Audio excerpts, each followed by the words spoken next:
Hello, everyone, and thanks for joining our webinar, Top Customer Journey Mapping Metrics That Matter in 2019. I'm your host, Amit Thaplial. I'm the Director of Marketing at Altudo. Quick introduction about us. We at Altudo are a one-to-one experiences company.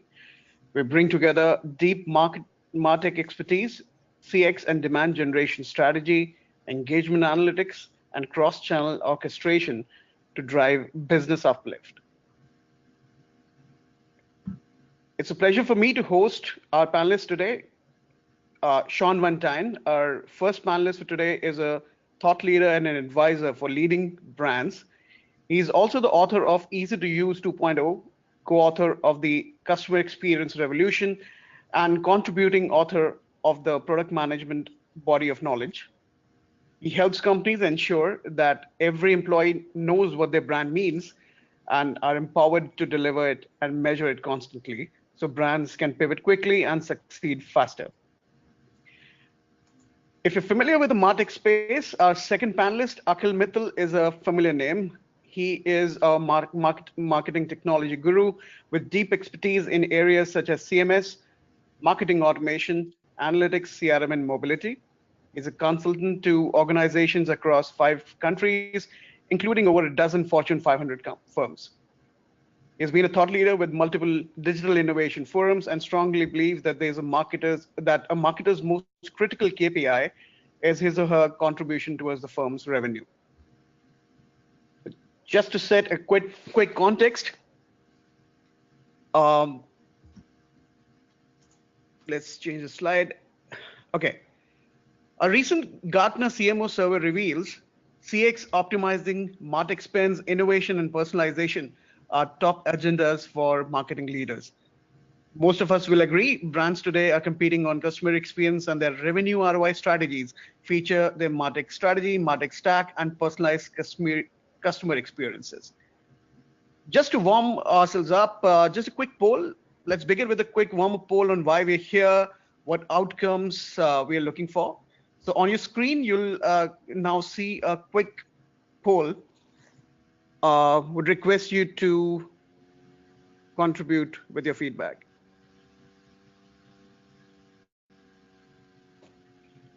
So what outcomes are you looking to get out of today's webinar? You can select any one of the following: how to use customer journey mapping for implementing designs and experiences.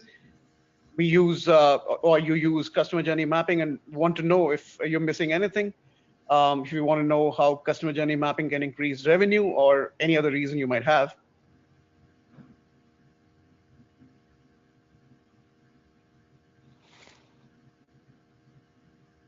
We've got some great response now. Wow.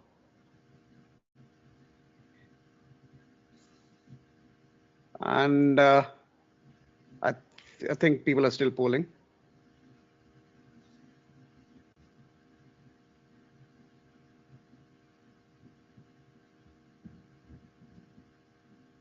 Okay, I think we're done here.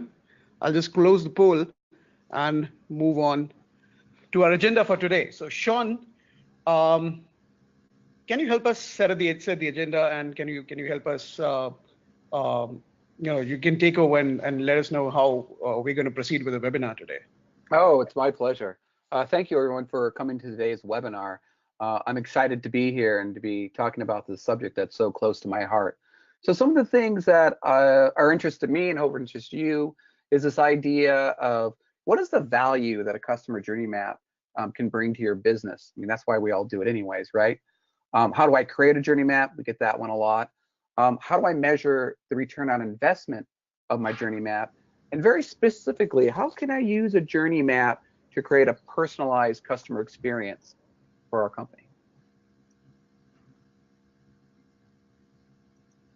Thanks, Sean. So let me set some context and begin with a question. And this is something which I've been wanting to ask you. In my view, a brand today is a set of experiences, both tangible and intangible, intended and serendipitous.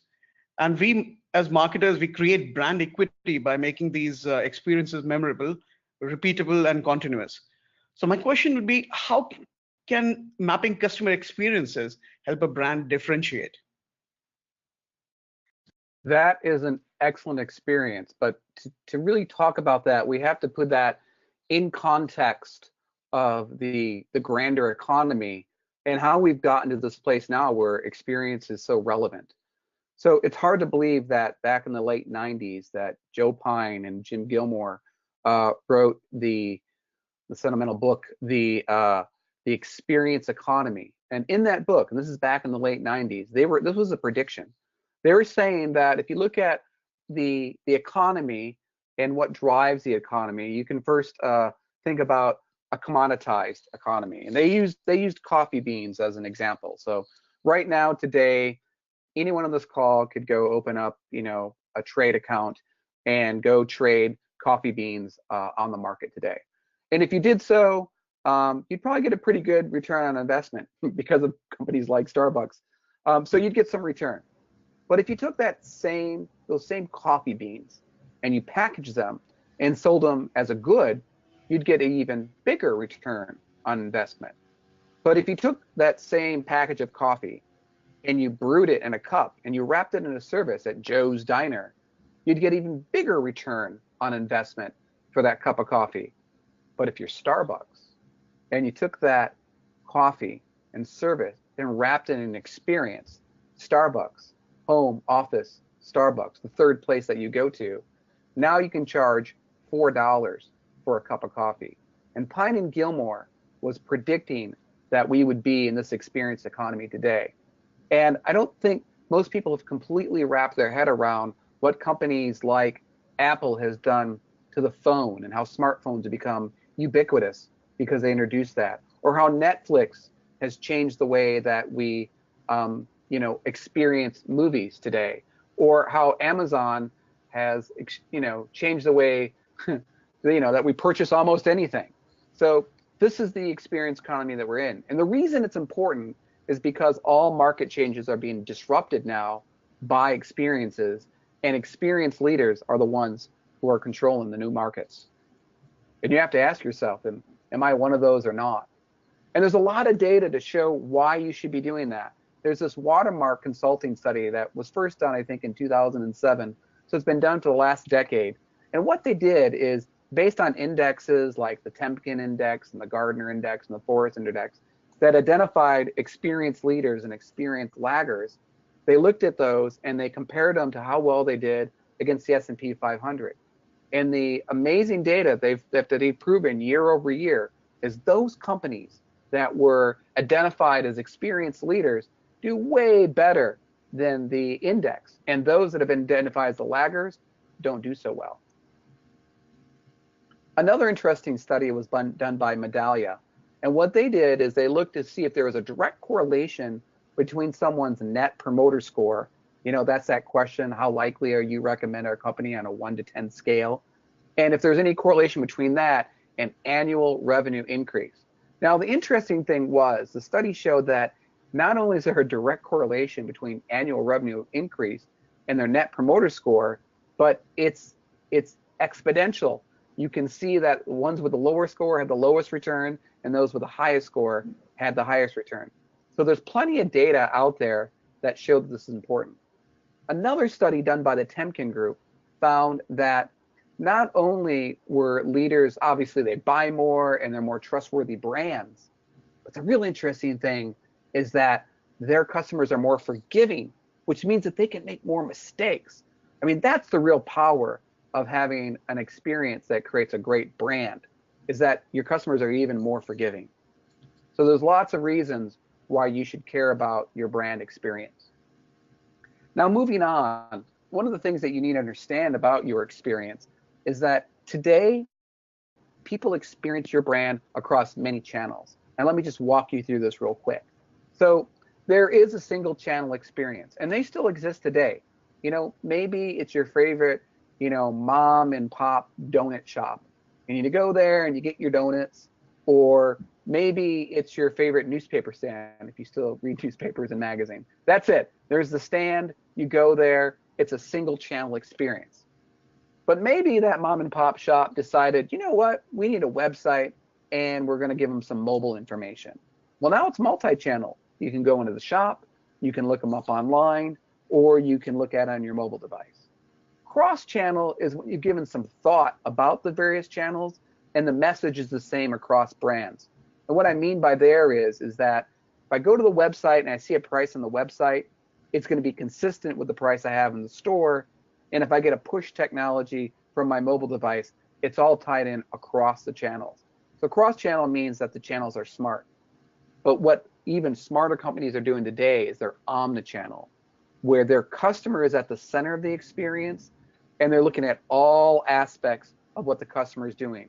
When they visit the store, when they're looking at them from a mobile device, when they're on the web, what is their email campaign? What are they searching for? This is the omnichannel experience. And the smarter companies are thinking about their customer experience and their brand experience in that context.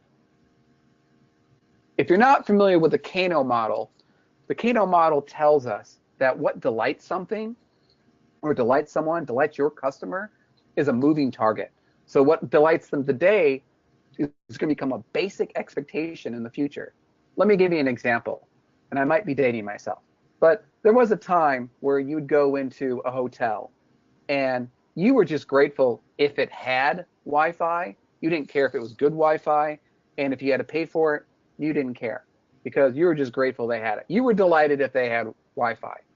Today, I don't know about you, but if I went into a hotel and it didn't have Wi-Fi and it wasn't free and it wasn't a great reception, I would not be happy. So that's an example of how something like hotel Wi-Fi has moved from a delighter to a basic expectation. And this is something that you need to be concerned about too for your audience. What is a delighter today is going to become a basic expectation. And you don't know that unless you create a journey map. So what is a journey map? I get this one a lot too. A journey map is many things. One thing is it's a visualization. It's a way that you can see that journey that both your prospects and your customers are experiencing, are engaging with your brand and your organization.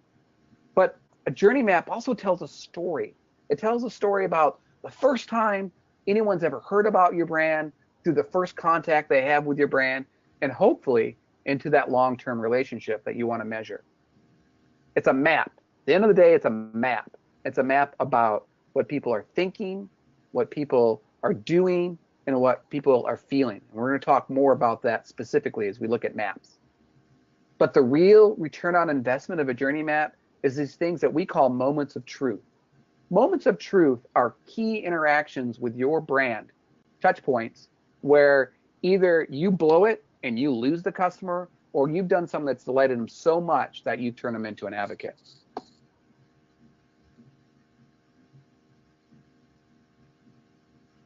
I think we have a poll question. Which brings us to an interesting poll question, and request the audience to actually contribute your responses here. We want to know from the audience: do you create customer profiles and customer journey maps as a part of your marketing? Is that something you do actively? We'd love to know how many of us actually do it.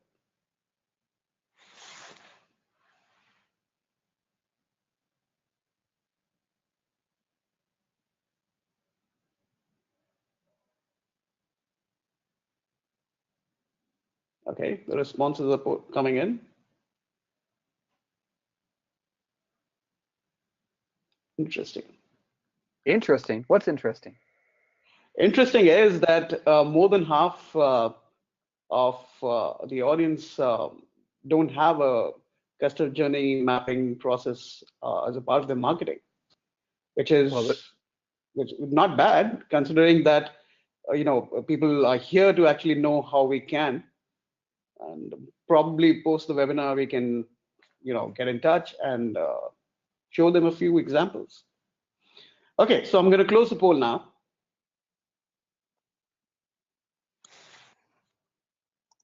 And move on to a question for you, Sean. If you can go to the next slide, thank you. Now we know now what a customer journey map is, but how do we actually create customer journey maps? How do we ensure that we help our customers achieve their goals on our website while we still achieve ours? So how do we go about it?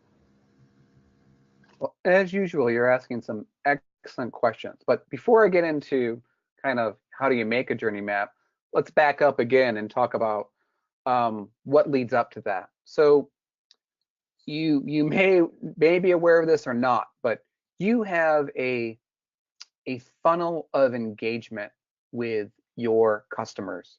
And this particular funnel I picked comes from Smart Bear, and there's a kind of a pre-purchasing stages and there's post-purchasing. So at the top of the funnel, there is just early brand awareness, like, oh, my friend told me about your brand, or I read about it when I was doing some research. And then there's some education where they do some research on their own. And most, by the way, most customers, especially for large purchases, will do quite a bit of research and investigation before they make a commitment. Then they do some kind of evaluation. There's some kind of justification that that's what they want to do. Then there's the purchase. And the purchase is that pinnacle point where the transaction takes place and they have moved from a prospect to a customer. And then the other part of the funnel deals with adoption, retention, expansion, and advocacy, which hopefully this is a big part of your journey where you onboard your new customer, they love what you're doing for them, you build up some loyalty with them, and they eventually become advocates and evangelize your brand. But it's not just that easy. When you really, going back to that whole omnichannel experience that we live in today, as they move through awareness to purchase and engagement, there are all kinds of touch points that they're going to have. There are digital touch points like their mobile device or your website. It could be a kiosk in the store. And there's also, the physical touch points. They were driving along and they heard something on the radio, or they saw an ad, or maybe you did a direct mailer. So they go back and forth between these digital touch points and physical touch points. And this is a part of the omnichannel experience. And this is what the challenge is today. It's kind of overwhelming when you think about how they can jump back and forth between these experiences. And how do you measure that? So some of you might be doing segmentation now, and some of you might be creating personas now. So segmentation is really great for breaking down your demographics and your psychographics of your target audiences. And within that, the reason you want to do that segmentation is you really want to find who's going to spend the most money. And hopefully it's the smallest percentage that spends the most money, because then you can really target your effort towards that segment. I think of segmentation as the data that leads to insights. But if you're not familiar with personas are a group of people that share the same goals. And within that group of people or goals are activities that they need to complete with your brand. And within those are tasks which map to those touch points on your journey map. I think of as personas as insights into the hearts and mind. What are these people doing and thinking and feeling? And that leads to the anatomy of a journey map. As journey maps have evolved, they've kind of come to take on this basic framework. Again, you're going to see journey maps that look like all kinds of things, but this is a good example of a basic journey map. So at the top of the journey map, we have that persona that we talked about, and we'll probably have some information about, what is their goal and their expectation for this particular journey. And the middle part of the map, at the heart of the map, is the experience itself. So what are the phases or activities that they need to go through? What are the steps and the actions that make up those phases and activities? And during that, what are they thinking? What are they feeling? So you might want to capture some quotes that they say during those particular steps, or maybe have some video if you're really sophisticated. But the money here is that little wavy line. That's their emotional experience, when they're having a good experience or a bad experience at that particular phase or step in their journey. And the bottom part of the map, and you don't see these on a lot of maps, but the more mature maps will have this bottom part where not only are they looking at the phases and steps, but they'll identify the opportunity. Maybe the opportunity is to reduce friction in that particular step. Maybe it's reduce something. Maybe it's to add something. And what I really love and really good journey maps is they also have the internal ownership. So if you're at the phase of the journey where it's around messaging, well, then marketing owns that. If you're talking about a support call, then maybe your professional services owns that, or maybe it's training, or maybe it's finance, or maybe it's the product itself. But it's really great to identify the opportunity and who actually owns it. So here are some examples of maps today. And you can see most of them in the upper left-hand corner. I have a picture of the persona, a name for the persona, the goal of the persona. But I wanted to throw this Lego map in. This Lego journey map is one of the first journey maps ever. And in this case, it's circular. So one of the things it tells us is that don't feel limited that your journey map is always a linear activity. It could be a circular activity. And another interesting thing about this Lego journey map is this has nothing to do with Lego itself or the park itself. This has to do with just getting to the park. And I thought it was really fascinating that Lego was so interested in their customer experience. They were looking at how they made their travel arrangements, what's their travel arrangements like, all the way up to the gate. So here's a pretty good representation of a journey map. We got John Quincy. He's our persona. He's not a real person again, but John represents a group of people that share the same goal. They have the quote from the persona, "I'm on the road more than I like, so the little things really matter." Kind of gives you context for that particular persona. One of the things I like about this journey map is in the upper right corner, they've identified their KPIs, their key performance indicators, what they currently are and what their targets are. And I think that's really powerful. The rest of the journey map is pretty standard. You got the phases across the top there. You have the actions. These are the things that John does, what he's thinking at that particular touch point, and what he's feeling at that particular touch point. And then the next section shows you, they actually have some data on their expectation, where you have the little journey at the bottom, and they've identified their opportunities based on what's going on at those points in the journey. And that's the power of a journey map. So how do you make a journey map? Well, there's a couple of phases, just like anything else. The first phase is the research phase. And within those phases, those are 3 big steps: getting buy-in from your leadership, collecting the insights, and then getting your stakeholders involved. I can't overemphasize the importance of getting leadership involved. If you don't get an executive sponsor for your initiative, this goes for almost any initiative, it ain't gonna happen. And the way I like to sell journey mapping inside of an organization is that, hey, by doing this, we're gonna have insights on our customers that we couldn't got any other way that can drive our roadmap for the next 5 years. And we're gonna have concrete things that we can measure. I mean, that's powerful stuff. That's how I sell it. The next part is the insights themselves.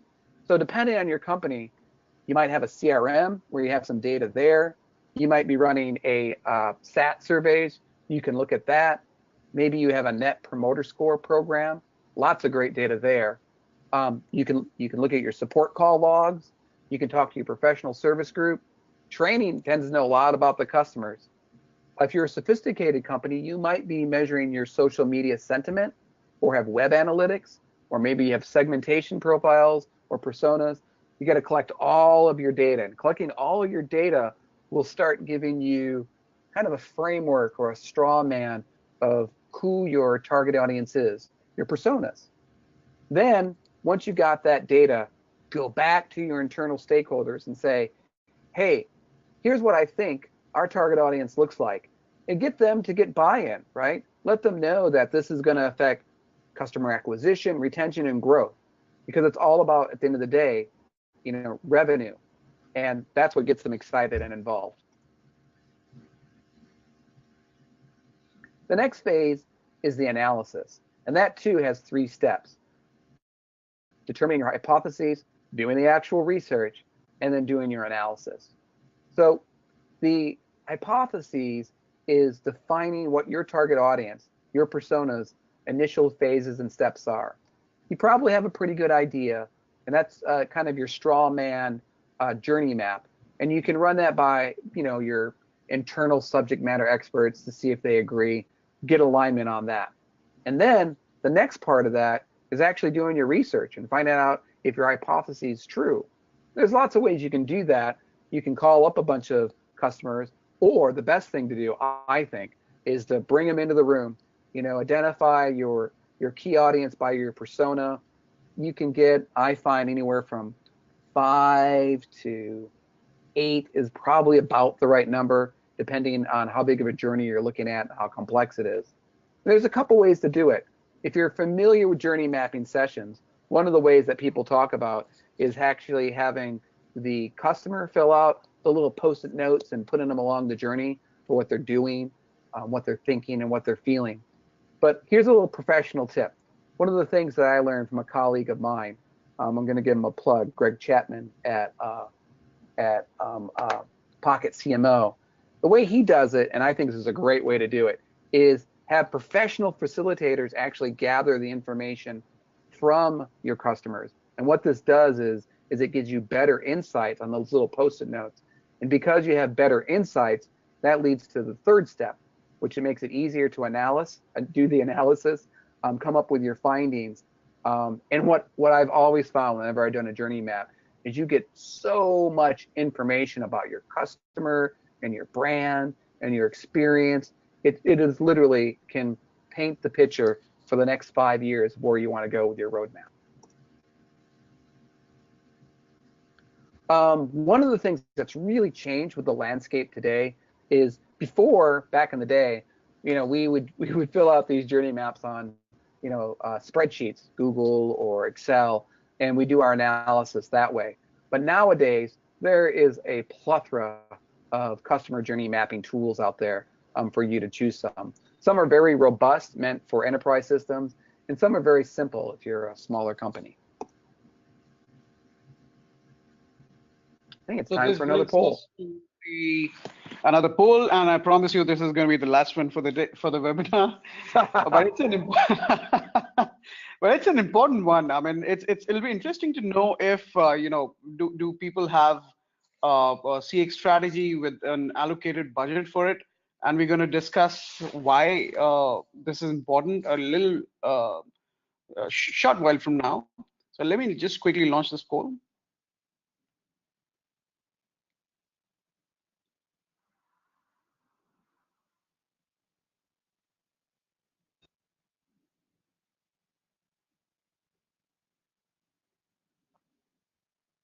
I'm curious. Do they have strategy? Do they have allocated budget? Well, I should not be disclosing the poll results while it's on, and just for, fine, leave me in the dark. But yeah, so we'll be to all the attendees, we'll be sending out the results of the poll sometime mid next week, so that we can all we can all be aware. It's a good stat to know, and also this webinar could be a perfect time to start. Well, I'm going to guess if 50% of the folks here aren't doing journey maps, I'm going to guess they probably don't have an allocated budget. But that's just my guess. I'll wait for the results. Well, the polls are closed now, and which brings me to my one of the dilemmas, I would call it. So I call this a marketer's dilemma between love and money. Allow me to explain. We love keeping our customers happy and engaged, and customer journey maps help us just do just that. But how do we measure the ROI? Sean, would you take this up? Yeah, it'd be my pleasure. I get this question quite a bit also.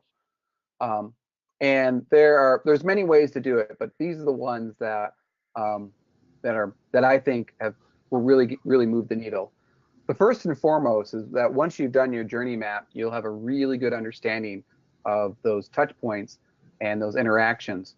And it'll make it very clear for you what activities they're struggling with. And you can target those activities and either reduce the time that they're spending on those activities, finding maybe you can find smarter ways to do it, or maybe you can automate it and completely eliminate that activity. Believe me, your customers will appreciate that. Another thing to look at is those tasks that are complex, and maybe they're struggling to complete those tasks. So that's even a more serious issue that you need to deal with. especially if you have dropout along a particular task. And that gets into doing the analysis and coming up with a better experience design. My area of love.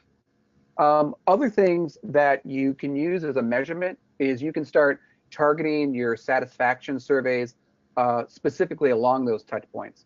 So once you've identified on your maps certain touch points that maybe you weren't aware of, or that you decide, hey, these are the ones we're willing to measure, you can use a SAT. Well, one of my favorites is NPS, a Net Promoter Score. So applying an NPS survey to those things that you really care about, especially where you think there's an opportunity to convert a loyal customer into an advocate.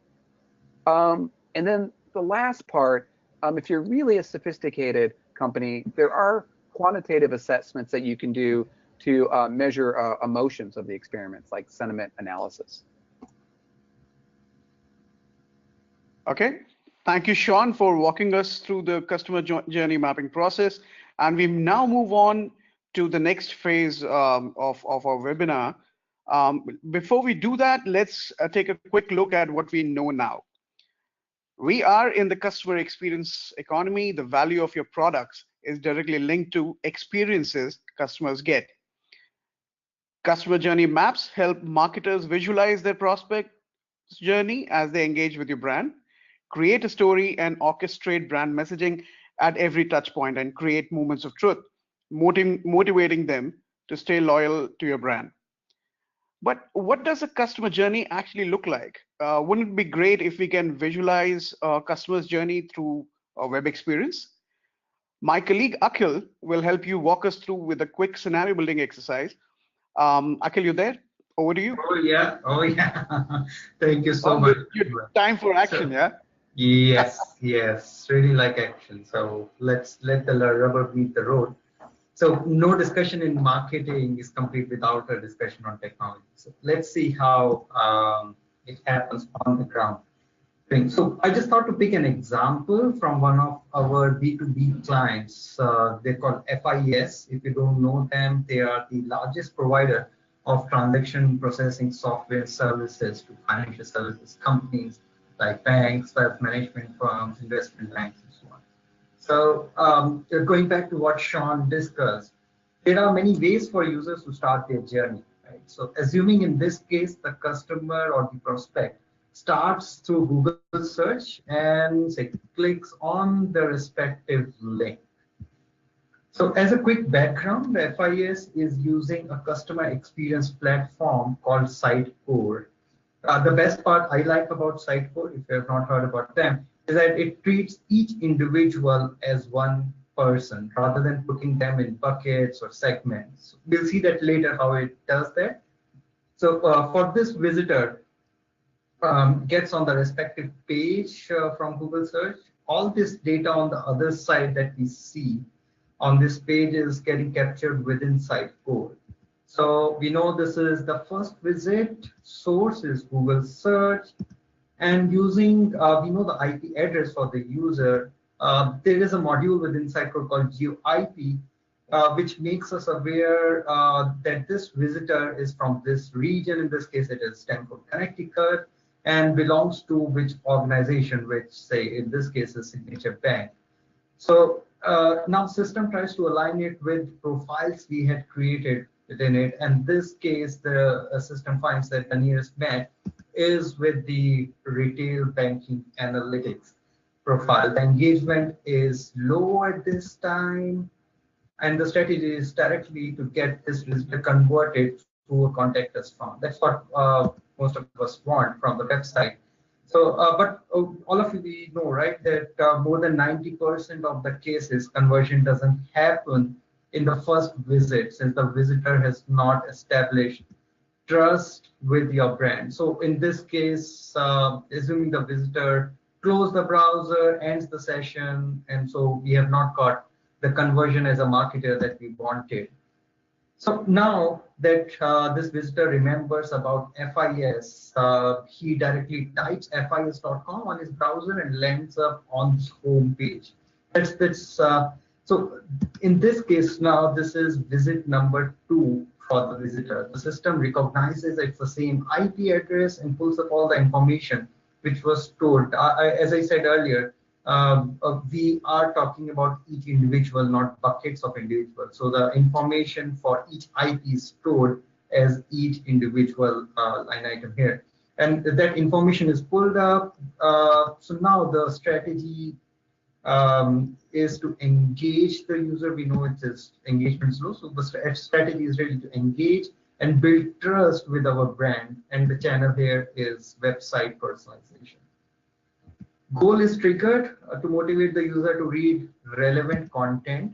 So, but what typically happens, we know the content he's looking for is hidden behind some 5 or 6 clicks down the line. He has to go to different menu items, click them, and then reach through the content that he actually wants. And by this time, all of us as marketers know we lose the audience.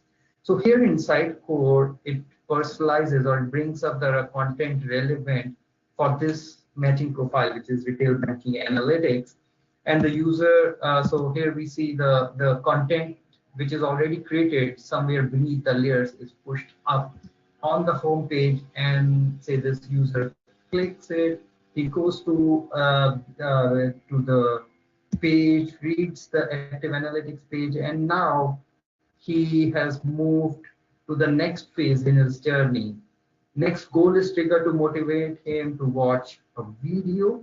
He watches the video and his profile now matches, say, the next best available profile, which is John Banking Analytics Architect.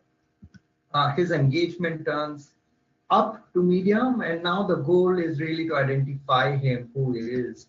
The best way all of us know is through gated content. That's one good way. Our goal now is to motivate him to sign up for something. A lot of us have got newsletters or some sort of sign up. So in this case, assuming this is my favorite social media sign up. So assuming he uses social sign up and he signs up using his LinkedIn ID. So now it throws with us, we know as a marketer who he is, what he does, what is his contact information, and hence the engagement score which is there within the system is set to be high at this stage. And he moves to the next phase in his customer journey. So within the system, this is how a profile looks like. It's, as I said, the granularity is of a single user. Then rather than analyzing the entire traffic, we see different profile, how this particular person, his profile matches to multiple profiles we have, and we have and we also shows what are the different engagement values for each visitor, which measures as to how they are engaged with our brand. Also, we see these green circles here. This is basically the path that users take to their through the conversion cycle, and which content pages are essentially being more effective throughout this journey versus where we are seeing the dropouts and so on. So that's really helpful. So in this case, now the strategy is really to nurture and convert him. And how we are going to try to do this is essentially through our email personalization or email automation channel. So most of us are using one or the other marketing automation tool, whether it be Marketo, Elopa, Salesforce Marketing Cloud, or whatnot. So Altudo has got these connectors which connects CMS systems like Sitecore and marketing automation systems like the ones I just spelled out. So in this case, it was Elopa as the marketing automation system which was there, and using our connector, the emails which are sent to these users, or rather a series of emails which are sent, are all personalized based on his engagement history with our website. And with each click, with each action that the user takes on those emails, his lead score gets updated on the email automation channel, as well as his engagement value score within our CMS gets updated. So assuming the customer is now motivated to attend a conference and he registers for that conference. So in B2B world, all of us know that the actual conversion finally happens through the offline channel, which is our sales guys, right?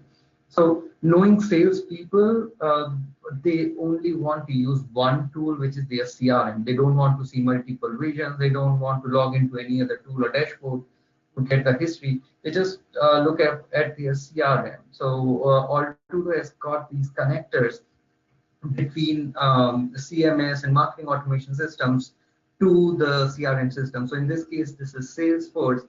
The beauty of it is that all the key data, the entire snapshot that we got, what's the values, engagement value, what is the history, what has he done on the website, what has he clicked on the email, all that critical information is available to the salesperson to view on his CRM. And he prepares for the meeting, he does well, gets converted, and then as Sean rightly said, it's just one cycle of customer journey which is done. The next cycle starts, which is on cross sell and upsell, and that's where the entire MarTech stack can help you move forward with the customer. So, well, yeah, that's it from my side. That's it from today. Amit, over to you for taking up questions, suggestions, or feedback from the audience. Okay, fantastic. Thank you so much, Akhil. If you have any questions or suggestions, you can use the questions tab on your chat widget, which you see on the screen in front of you, to put in a few questions. We'll wait for you to send in your queries, and we'll try and answer all of them today, right now. Just a quick pointer: after this webinar, we're doing a short survey, and as just to know what kind of since we're talking customer experiences, it will be great to know what kind of experience we were able to deliver today. And a part of that survey is, if you want a quick, no obligation, short chat consultation / workshop for you and your team, if you would want us to do that for you for a short while, we can do that, and the survey would be a fantastic way to let us know. So after the webinar, do send in, please participate in the survey, and we'll know if you want us to get in touch. So we have a few questions come in. In fact, the questions, what I see now, have been coming in for a while now. The first question is from Nigel, and he asks, is the deck going to be available? So yes, Nigel, we will send you the deck. This one is from Greg. Question is, how do you create moments of truth? I think Sean has already covered it, but Sean, would you just want to do a quick quip on moments of truth?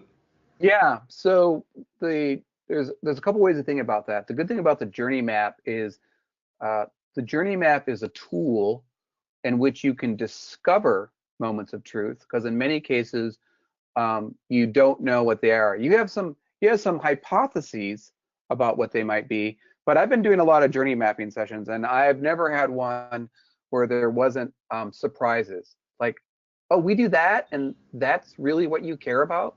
Happens every time, where you discover that there's something that you do that delights your customers that you had no idea that they were doing it, or that they're using your product and services in a way that was never intended.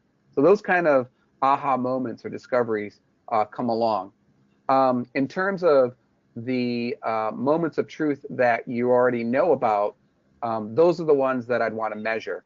So if you discover a moment of truth by doing a journey mapping session, or you're aware of a moment of truth just already with around your brand or services or products, I always recommend that you measure it. And again, you can measure it with a net promoter score, a satisfaction score, sentiment analysis. There's lots of ways of measuring it. If the question is how do you create a moment of truth? Well, that's the genie in the bottle, and it's very specific to your market and your customer and your target persona. That's why it's so important to understand your segmentation and your personas, and do something like journey mapping. Did I answer the question? I think you did, Sean. Next question is from Neil, and it's actually a lengthy one. Let me quickly rephrase it. So he wants to know, in the demo shown, what all platforms were used. So Akhil, I think Okay. yeah. Oh yeah, sure. So there were three essential platforms that we spoke during the demo. I'm leaving beside a lot of other things that were going in the background, but three essential platforms. First, the web content management system, or what we call as the customer experience platform. So web CMS, which in this case is Sitecore. Second, marketing automation, which in this case is Eloqua. And third is the CRM, which in this case is Salesforce. So again, repeating three platforms: web content management system, marketing automation, and CRM. So these three are like the key pillars which we talk about. And then there can be many other things going on in the background. And might I add, the success of being a marketer myself, the success of all marketing teams these days, we have a huge martech spend. Martech spend contributes a large portion of our marketing spends. I think the real success of a marketing team is how they're able to integrate all these systems and get more bang for the buck. In fact, we do that at Altudo. We have an ABM practice where we target, we implement account-based marketing, so that we can target the right set of customers, and we That's essentially a very good point, Amit. In fact, so it's all about integrating these platforms. Exactly, it's that all of us as marketers, we have these platforms in our environment, but the real beauty is, are they working together so that as a marketer, I know the customer journey, the customer data points across these three platforms. I have that visibility with me at any given point in time. And can I have that visibility in an actionable form? So we saw the last one where that actionable form was presented to the salesperson, where he could actually go through that snapshot and close it out. So it's extremely important to integrate these systems, and that's where, as an organization dedicated towards MarTech integration, we have got our own intellectual property where we have over 2 dozen of these connectors between CMS systems, marketing automation systems, and CRMs. So you don't have to reinvent the wheel every time, right? These are pretty common across the industry. All of us know the names of these market leading tools. So we have got these out-of-the-box connectors that Altudo has built up, and which can be easily customized for any environment in very quick time. Great, Amit, over to you. Yeah. So I'm seeing a lot of questions which are like kind of repeated. We've covered a lot of them in the webinars, and these came in quite early while we were going through the slides. So I'm sorry, my audience. We have time for only maybe one more question. So I'm sure that we have addressed most of these, which relate to mapping journey formats. Then we have, moments of truth again. Okay, so I'm gonna take one more, and this is from Eliza. No, Elise. Sorry, I'm sorry. It's Elise, and she asks us. So and her question is again related to your CX strategy, and how do you plan your budgets around it. So how do you plan your budgets and your CX strategy? How do you plan for your CX strategy and the budgets around it? That's a precise question. So either of the panelists can take it up. Well, this is Sean, Yeah. and I help companies with their experience strategies all the time. One of the tools that I like to use is Balanced Scorecard, which allows you to organize your objectives around finance and customers and process and your people, and it determines what you're going to measure, how you're going to measure, and what initiatives you're going to wrap around it. In the Bay Area, it's taken on the name of OKR, objective and key results. Same idea. It's this idea that you create a scorecard around your objectives, determine what your results are going to be and how you're going to measure it. So that's how I go about it. And like I said, I've helped companies large and small with that, but I'd love to hear what some of the things you guys do. Yeah. Of course. So exactly on the same lines, I have seen with most of the clients, it all boils down to what KPIs do we want to track. And today it's all about, end of the day, it's all about marketing contributing towards the revenue, towards the business uplift. So really, it's no more the time where we are just talking about